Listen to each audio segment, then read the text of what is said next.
Noah Lyles, Olympic gold medalist. The most entertaining man in American sprinting. He just got dethroned by his own training partner. That is not the story. What Lyles did in the seconds after handing that belt over is the part nobody is talking about. And it might be the most embarrassing moment of his entire career. Noah Lyles made track and field entertaining. That is not an opinion. That is a documented fact with medals attached. At 28 years old, he is the Olympic 100-meter champion from Paris 2024. He holds 4 world titles in the 200 meters. His American record in the 200 stands at 19.31 seconds. He is the biggest name in American sprinting, and he earned that position in a sport that most Americans only pay attention to once every 4 years. Part of what Lyles built is the championship belt tradition. He wins a race, he gets the belt, he performs with it for the crowd. It sounds simple, but it works. Cameras follow him, fans engage. The belt became a symbol of who was on top in American sprint racing at any given moment. The belt also served a very practical purpose for Lyles. It said, without words, that the stage belonged to him, that when he was in a race, the room was his. That kind of authority does not come from wins alone. It comes from years of building a persona where people expect to watch you, not just the clock. The problem with that kind of persona is what happens when the belt goes to someone else. You are no longer the center of it. The stage does not belong to you anymore. And some people are better at accepting that transition than others. On March 1st, 2026, the belt went to someone else. Jordan Anthony is 21 years old. He came out of the University of Arkansas, where he left behind remaining college eligibility to turn professional. His background includes SEC titles in both the 100 and 200 meters, an indoor national title in the 60 meters at collegiate level, and one straightforward competitive philosophy. He also played college football as a wide receiver. That background gave him something most pure track sprinters do not have early in their careers: the ability to execute cleanly under pressure without needing to perform for anyone. Anthony carries that same discipline onto the track. Heading into the USATF Indoor Championships, he had already run 6.43 seconds in the 60 meters at the Tyson Invitational in Fayetteville. That time was the fastest in the world at the distance entering the national championships. He was not hiding. Every serious sprinter in the country knew exactly what was coming.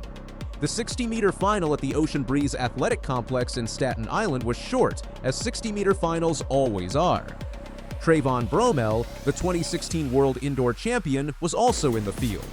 This was a proper race. Anthony came out of the blocks cleanly and drove through without hesitation. Bromell pushed. Lyles pushed. At the line, there was no drama about the order. Anthony crossed first in 6.45 seconds. Bromell was second in 6.47. Lyles, the reigning national champion, finished third in 6.51. 21-year-old beats the Olympic champion in the national final. First professional national title for Anthony. Clean results. Clear winner. Then the belt ceremony started. Lyles has a tradition.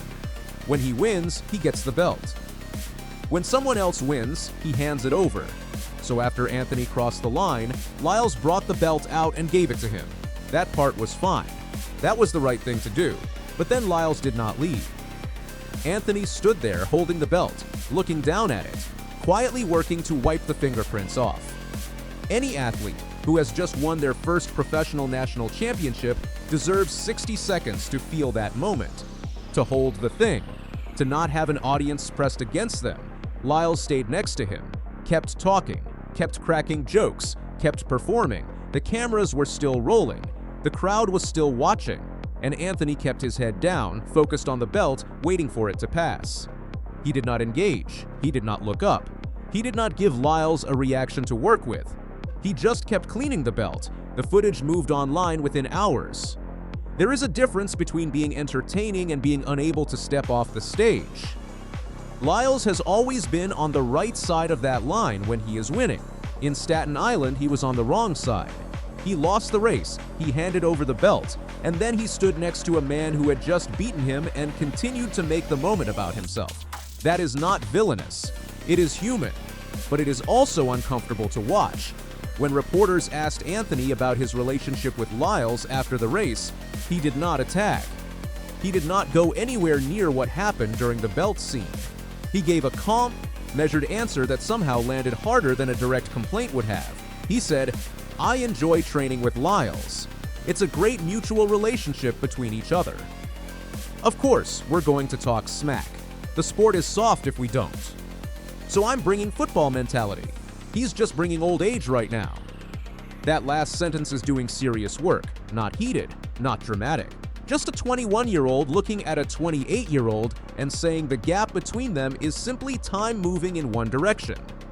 He framed it as competitive banter, which kept it from being an attack. But the delivery was flat and certain, which made it land differently. Anthony is not trying to outperform Lyles off the track. He is not building a belt ceremony. He is building a career. One national title does not change anything about his approach. He wins a race, holds the belt, and gets back to work. If Lyles registered any of this, he gave one kind of answer: racing. On May 17th, he traveled to Tokyo's National Stadium for the Seiko Golden Grand Prix, a World Athletics Continental Tour Gold meet, his first outdoor 100-meter race of 2026. He ran 10.05 seconds in the opening heat into a headwind. Then, in the final race of the evening, he ran 9.95 seconds and won. His two American teammates who finished second and third were both 18 years old. He beat them cleanly. Lyles spoke after the race. He said he was happy with the result and called it one of his top 5 fastest season openers. He acknowledged it was not his fastest time, but said making the trip to Tokyo was absolutely worth it. 9.95 in early season conditions is not an athlete in decline. That is a focused, sharp performance. Jordan Anthony was also there. He ran the 200 meters. He clocked 20.05 seconds into a headwind and won that race too. Same city, same night. Lyles won his race, Anthony won his. Neither man gave ground. Noah Lyles is not finished. A man who opens his outdoor season with 9.95 seconds is not someone the sport moves past. His records stand. Yet on March 1st, 2026, Jordan Anthony became the USATF Indoor Champion. He earned the belt, quietly cleaning fingerprints off it, while his training partner would not stop performing. Staten Island was a snapshot of two personalities at a crossroads. One man who built his brand around owning the spotlight, and one who simply wanted to hold his belt in peace. When they race again, Lyles will perform for every camera. Anthony will look at the finish line. The question of which approach wins a major championship is months away, but the belt is already somewhere else.